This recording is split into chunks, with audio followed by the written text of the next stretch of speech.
Hello and welcome back. My name is Dr. Christopher Gennari. This is Great Big History Podcast.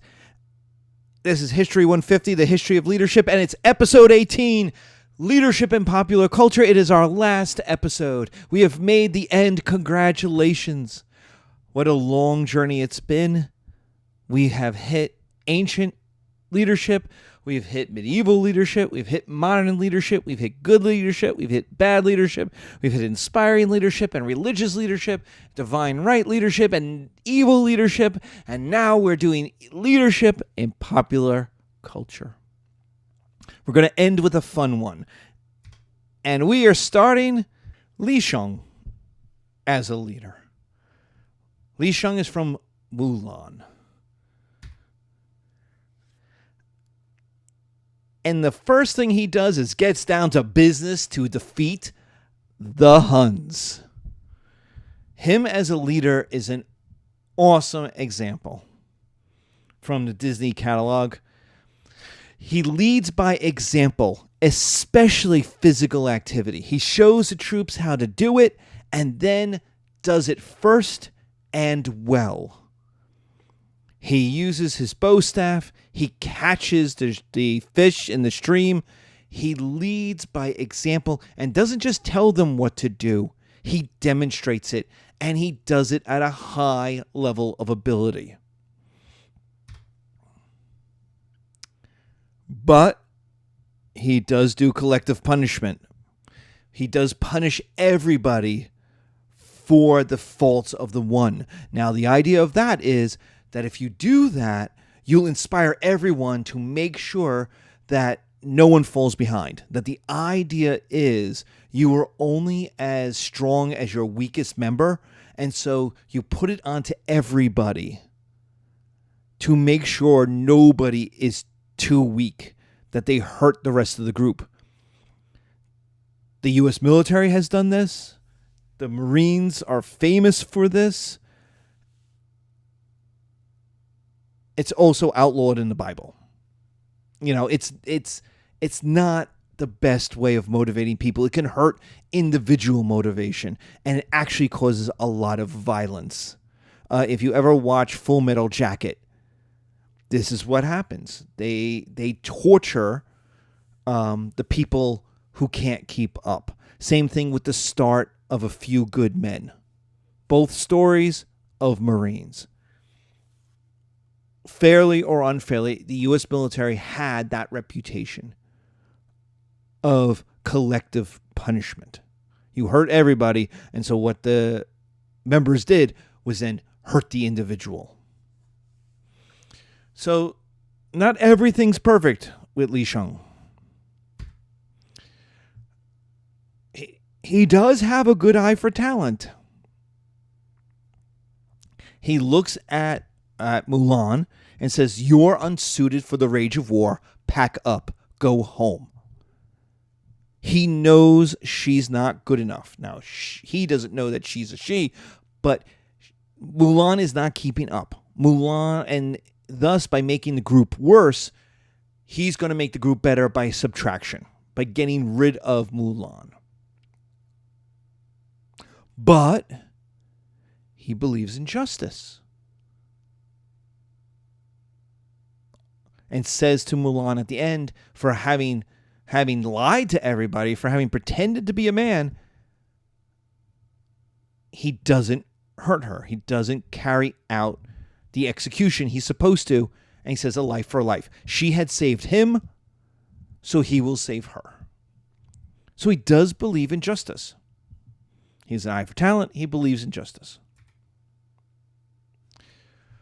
Shang Will, as a leader, the leader of the Huns in Mulan, is okay with violence.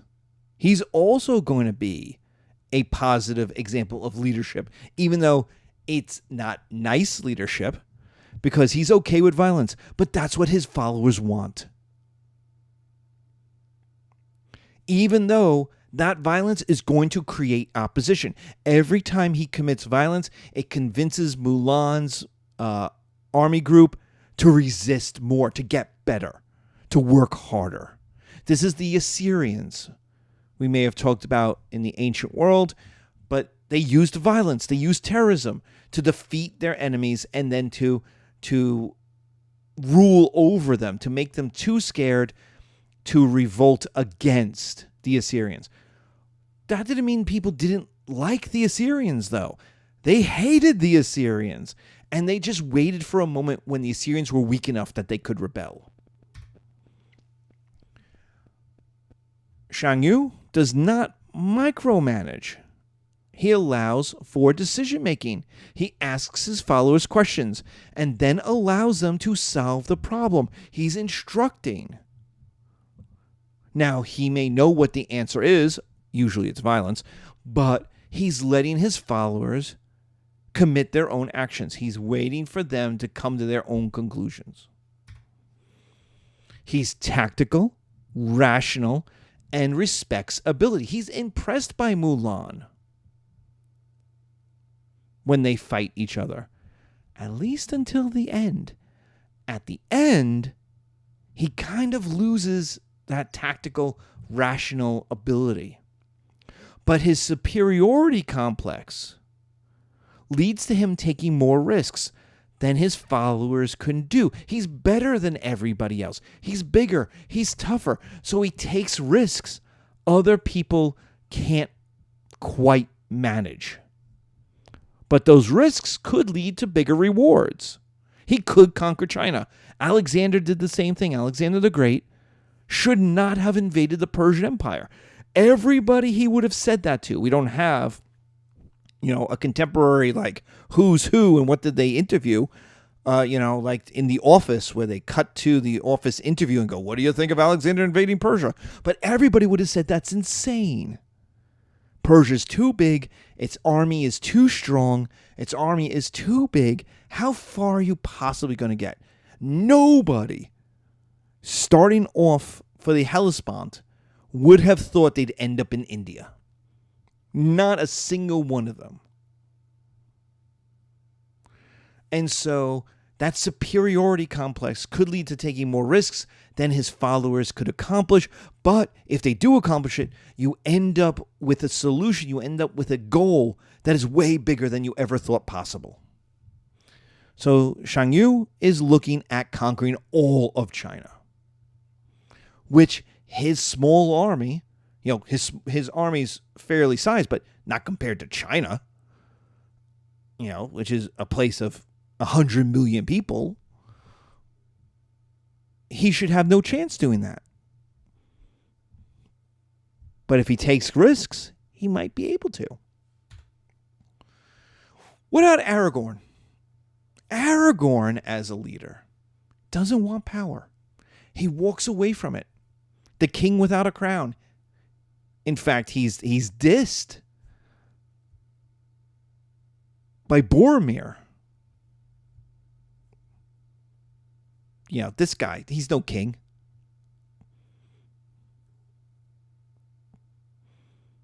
Gondor doesn't need a king. Gondor has no king. He steps into leadership after Gandalf the Grey dies. And we could debate the dying part, but, Gandalf is resurrected as Gandalf the White, right? He assumes into the new... Gandalf the Grey dies, and Gandalf the White is new.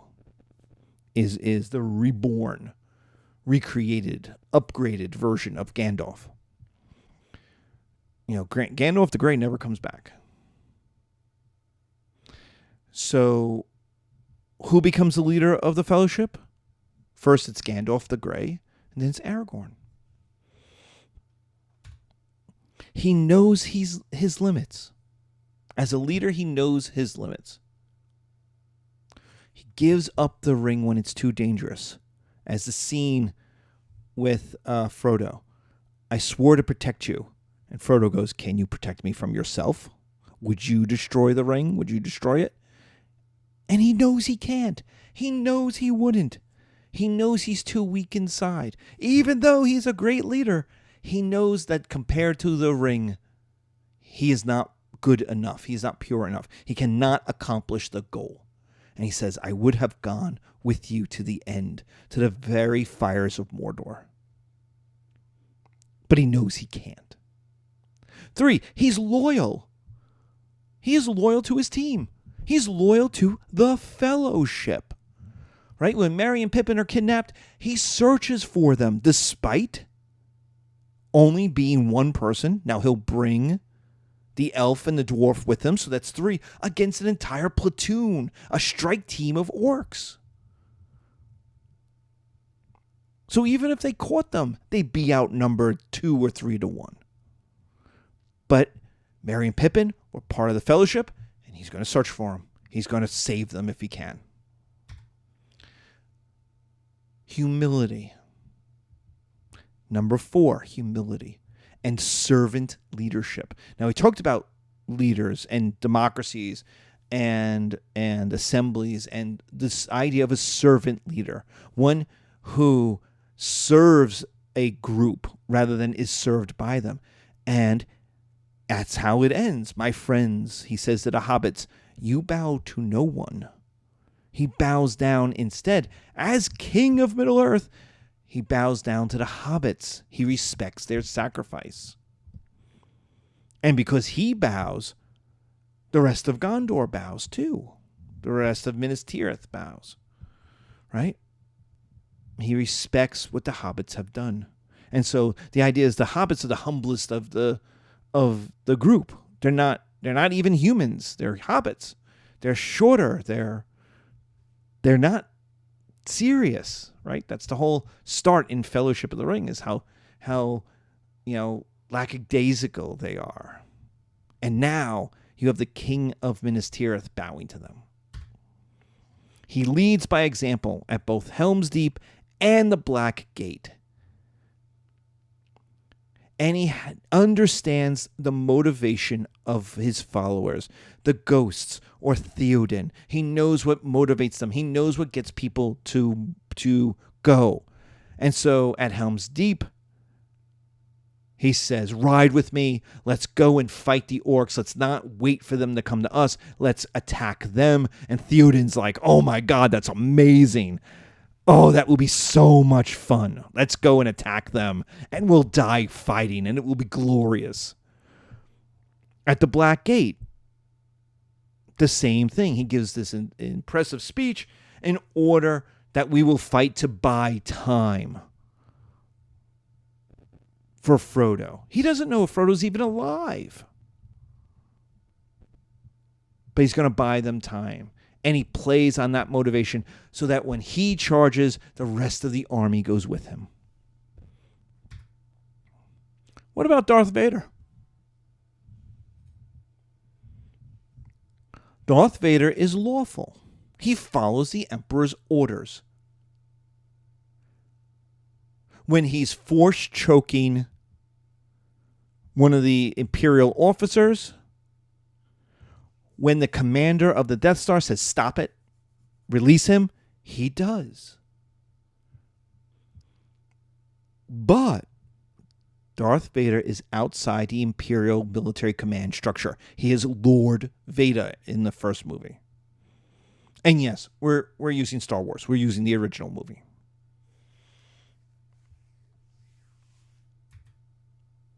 His legitimacy comes from action. Darth Vader is constantly doing things. He's invading Hoth. He's getting in a TIE fighter to go kill Luke Skywalker. He is constantly on the move. He's making deals with Lando Calrissian. He's kidnapping Han Solo, deflecting Han Solo's blaster bolts. And then he's cryogenically freezing him. He's constantly on the move. So his legitimacy comes from his actions, but also his positions. He is the right hand to the Emperor, and he shows up when things need fixing. So he shows up at the end of Rogue One to get the Death Star plans back. He walks the walk. He will kill an entire rebel starship by himself. He doesn't rely on other people. Now, There's a problem with that because he's only one person. He's only one cyborg. So he can't do everything. He can't make the Empire run. But let's face it, if you watched Rogue One and you heard the breathing and then saw this red lightsaber shoot out in the dark, you knew bad things were going to happen to all those rebels. You absolutely knew craziness was about to happen. But that violence and terror that Darth Vader represents is used against allies and enemies.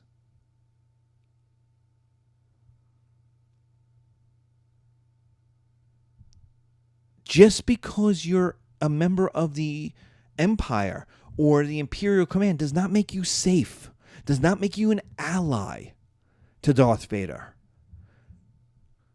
Now that is motivation to not fail. You do not want Darth Vader to be mad at you.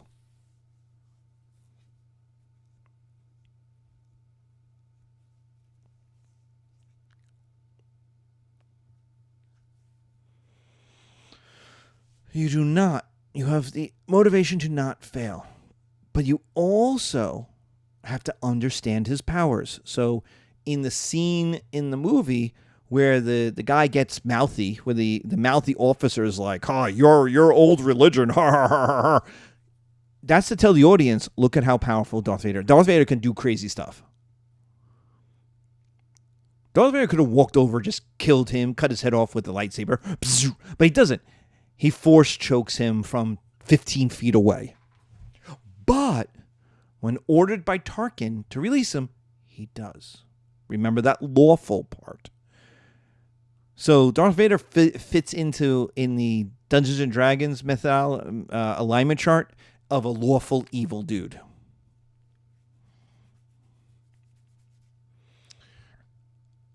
But, and this is the second but, so he's got all of these positives, but he uses violence and terror against allies and enemies. So people are afraid of letting him down, but that doesn't necessarily make them better at their jobs. And the second is he's distracted by his personal goals and missions. He's everywhere, and yet constantly doing things for himself. He's fighting with Obi-Wan in Star Wars. He's trying to capture Luke. He's on a whole other mission just to capture Luke in Empire. And then he spends the entire third movie trying to convert Luke to the Emperor. Meanwhile, an entire attack is going on the rebuilt Death Star, and he's not a part of that fight at all. He's with the Emperor and Luke. So he's the best general, the best commander. He's the guy. He could, with the control of the Force, sway the entire starship battle by himself. And he's not even there. Why? Because he has his own personal goals and missions. So there's a lot of power in Darth Vader. There's a lot of legitimacy. When he says do something, people do it. They blow up a planet. They attack the rebel base. When he says to some pilots, come with me, they come with him. When he wants to kidnap Han Solo, Lando says, okay, makes a deal. He knows it's a bad deal, but he's hoping that the deal that Darth Vader is an evil man of his word. Which, because he's lawful, he is. In fact, there's an argument where he says with Lando, that's not part of our agreement. And he's like, well, I'm changing the agreement. That's chaotic. Don't make me change it more. And Lando shuts up. But he's distracted. He's hunting Luke. He's fighting with Obi-Wan. He's doing things that are good for him, but not necessarily good for the Empire. What about the Joker? Well, we've had lawful evil. Now we have chaotic evil. Chaos. The Joker, as a leader, is chaotic evil. He upsets the established order, but he acts. He plans to create chaos rather than inhabits it. I'm a man of my word. Now, he's fascinating. Especially, this is mostly we're talking about the Dark Knight. The Heath Ledger Joker. Do I really look like a guy with a plan? You know what I am? I'm a dog chasing cars. I wouldn't know what to do if I caught it. I just do things. He acts. But here's the interesting thing. If you watch constantly in The Dark Knight, he doesn't do anything random. He's always planning. So chaos isn't without a plan. Even though he asks, "Do I look like a guy with a plan?" But he is. When they attack, when they do the bank robbery, and he kills his own men, his own supporters. But they have the bus that gets in line with the other school buses. They have everything timed. They know who to hit, how, when, who has weapons, who doesn't. Everything's meticulous. So it's interesting. He motivates and gives independence to followers. Power comes to the Joker from giving followers what they want.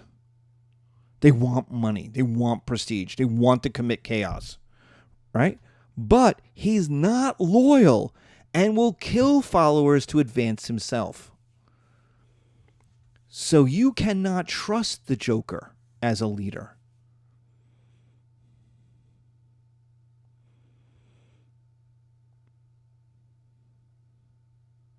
So the Joker constantly has new supporters, even those he sells out, even those he kills himself. He always finds more. So people believe there's an upside to following the Joker, but you can't trust him at all.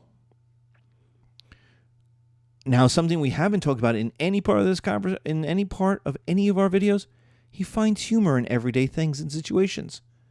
He's not too serious. Why so serious? Right? He finds humor, levity. That's important to followers. That not every situation is literally the end of the world. Even at the end of the world, he can find a way of taking the pressure off. He has huge, and this is very important, we really haven't talked about it, but huge emotional intelligence. He knows what others are feeling. He knows where they're coming from. He knows their motivations. He understands Batman better than anyone. That's his one bad day speech. That everyone is just one bad day from being me, from being chaotically evil. As the quote, "You can't kill me, Batman, without becoming like me. And I can't kill you without losing the only human being who can keep up with me." So the Batman and Joker are stuck with each other. They're two alike. They're yin and yang. They hate each other, but they also admire each other. Now, the Joker also has a death drive, especially the Heath Ledger, the Dark Knight Joker. He has a death drive. He keeps doing things that are more and more likely to kill him. And in fact, is kind of upset that he's not dead.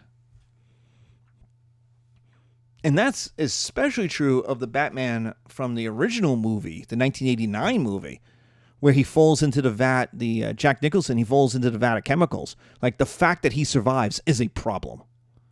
He doesn't want to live. But since he's alive, he might as well do something about it. Right? He's this scarred, traumatized figure. As opposed to the Joker movie, where he's internally traumatized. He's a regular guy who's beaten down. Or the Heath Ledger, where he's a chaotic agent. He's a force. But the Joker constantly wants to die. He's got this huge death drive. And that's what motivates a lot of the risks the Joker takes.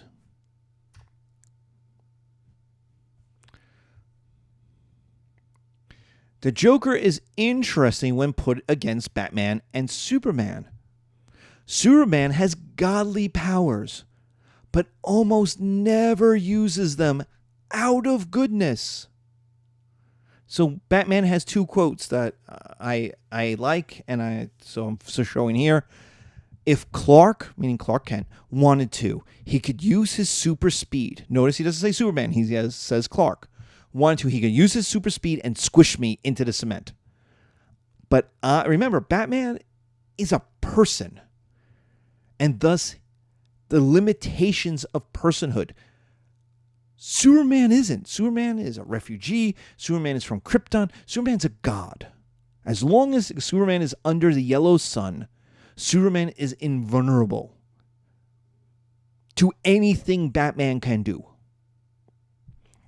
So he could use his super speed to squish me into the cement. But I know how he thinks. Even more than the kryptonite, he's got one big weakness. Deep down, Clark's essentially a good person. And deep down, I'm not. So the idea for Batman is there's limits to what Superman can do. Peace, justice, the American way. Superman can't be evil.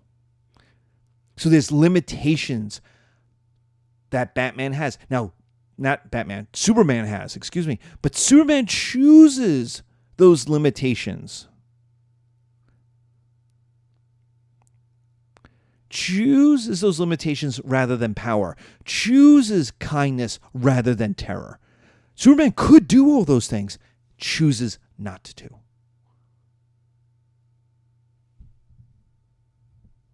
It is a remarkable dichotomy. In many ways, Clark is the most human of us all. Then, he shoots fire from the skies, and it is difficult not to think of him as a god. And how fortunately we all are that it does not occur to him that he is a god. Again, Batman. Superman has so much power, but chooses limitations. He's only one member of the Justice League. He is not in charge of it. He's not king of the Justice League. He is not king of the world. He is not a god. Batman, on the other hand, is alone. Why is Batman alone? Because he doesn't choose limitations. Because he chooses darkness. Because he is the evil things fear. What about Rapunzel? Let's go with a Disney princess. What about Rapunzel? So we've done Disney heroes, Disney villains, Darth Vader, the Joker, Superman. What about a Disney princess? And I'm going to use Rapunzel because Rapunzel is an excellent leader. She shows excellent leadership skills for what we have talked about this entire class. She works on self-improvement just in case she needs the skills. She reads, paints, plays guitar, knits, cooks, climbs, stretches. Does she need to do all those things? No. But just in case the moment arises, she's ready with these skills. She's got them. She's always working on herself. Second, she's not selfish. The movie is called Tangled. It is not called Rapunzel. That is humility. Now you may go, she didn't name the movie herself. Other people named the movie. Exactly, yes. But that's the whole point, is that Rapunzel doesn't need to be the center. Doesn't need to have the movie about her. The movie can have other characters. Pirates, Flynn, Maximus the horse. It can have these other stories. It doesn't have to be just Rapunzel's story. She has humility.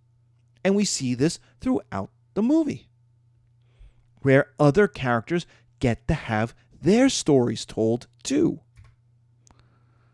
3, she is great at diplomacy. Fantastic at diplomacy.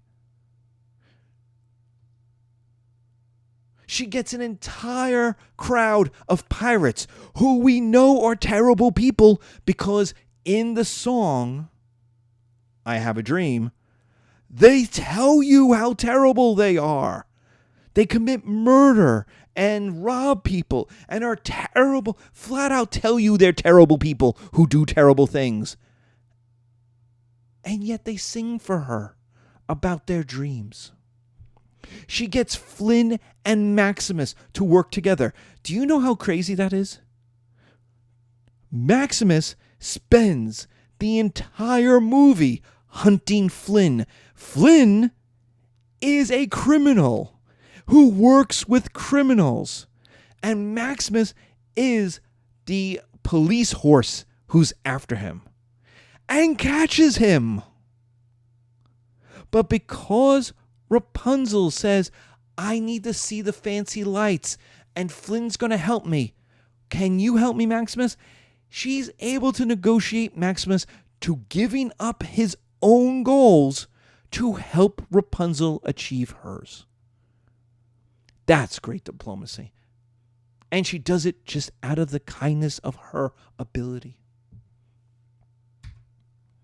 She has clear goals. We see this with other great leaders. If you want to lead people somewhere, you have to be clear, right? Moses, we're going to the promised land. I'm going to lead you to the promised land. Now, he doesn't get there, but he leads them to the promised land. Clear goals, right? She has a clear goal. She has dreams, and she can motivate others to help her achieve those dreams. I just want to see the floating lanterns gleam. That's all she wants. All she wants. And she gets Flynn, and she gets Maximus, and she gets the pirates, all to help her. And she has massive charisma. Massive. If you were playing Dungeons & Dragons, she's like 25 on the charisma scale. Everyone likes her. And they will work to help her. Even the evil pirates. She brings out the best in others.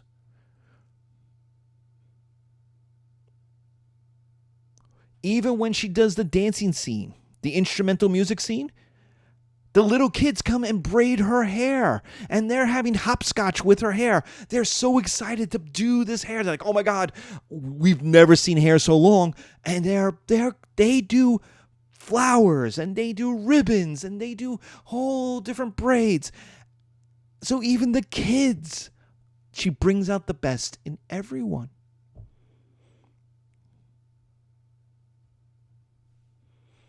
Even her mom, who's evil, isn't evil around Rapunzel. How do I know? Because Rapunzel doesn't know she's evil. Maybe a little strict. Won't let her out of the house. A little conservative. But evil? Like, the mom has been a vampire Rapunzel's entire life, and Rapunzel doesn't know it. Which means their day-to-day activity, when they sit down for dinner on a random Wednesday, Rapunzel goes, how was your day, Mom? Mom doesn't say, oh, I was evil today. No, whatever she's done is just normal, regular stuff. She has lived to her late teens and never suspected her mom is evil.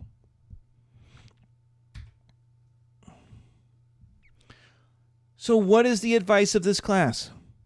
Be a Rapunzel rather than a Joker. Go see, at last I see the light. Make friends with pirates. Get Maximus, the police horse, to love you and be on your side. You might even get to kill your evil mother. Rapunzel does. Rapunzel gets to kill her evil mother. Be the light in the world is the lesson of this class. Be Rapunzel as a leader rather than the Joker.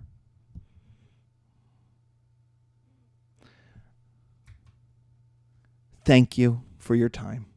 Thank you for participating in the class. Thank you for watching so many of these videos and listening to me talk. Take care. Be safe. Be a good leader. Bye.